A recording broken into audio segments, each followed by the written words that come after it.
LABAKE OLODODO.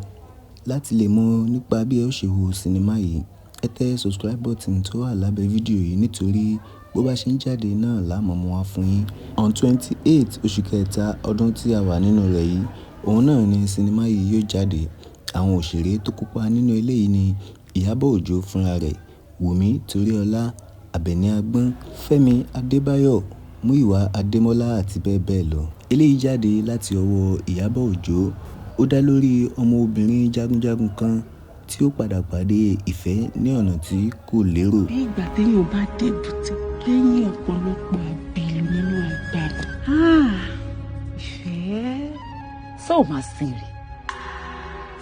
Ẹ wò ó gẹ́gẹ́ bí mo ṣe sọ, on 28 oṣù kẹta ọdún tí a wà nínú rẹ̀ yìí, òun náà ni sinimá yìí yóò jáde.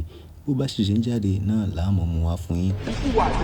Bẹ́ẹ̀ ni, àwẹ̀wò àjọpọ̀.